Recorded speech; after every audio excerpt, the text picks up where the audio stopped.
હું તો છે સાહેબ એને પેટમાં 2-3 દિવસ આ બહુ દુખે છે. બરોબર છે.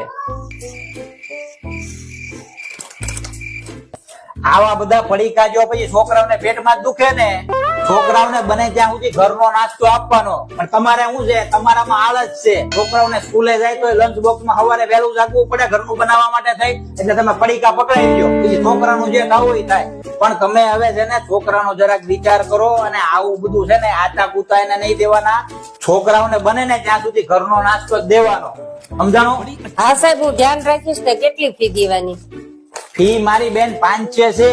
પણ તમે આ સંકલ્પ કરો કે હું છોકરાઓને છે ને કોઈ દિવસ આવું જંક ફૂડ આપીશ નહીં, અને બીજા આડોશી પાડોશી ને 5 જણને કહી દો. બેબી કેવી સમજદાર છે, જોયું? તરત પેકેટ નો ઘા કરી દીધો કે નહીં? આ બાળકો સમજે છે, પણ તમે ગધા સમજતા નથી. એને ખબર પડી ગઈ કે સાહેબ શું કહેવા માંગે છે. એને એના ભવિષ્યની ચિંતા છે.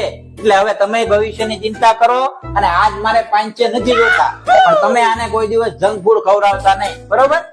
સારું સાહેબ, હવેથી નહીં આપી. ઓકે. હું તો છે સાહેબ એને પેટમાં 2-3 દિવસ આ બહુ દુખે છે. બરોબર છે.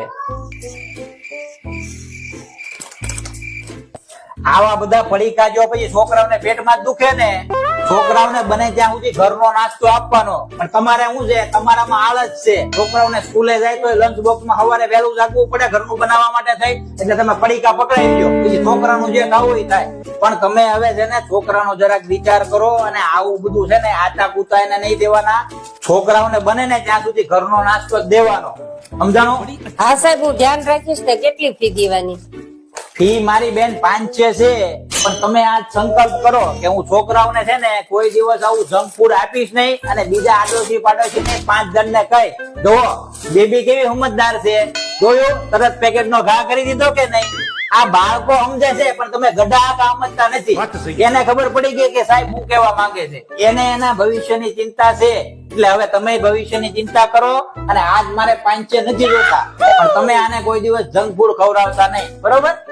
સારું સાહેબ, હવેથી નહીં આપી. ઓકે.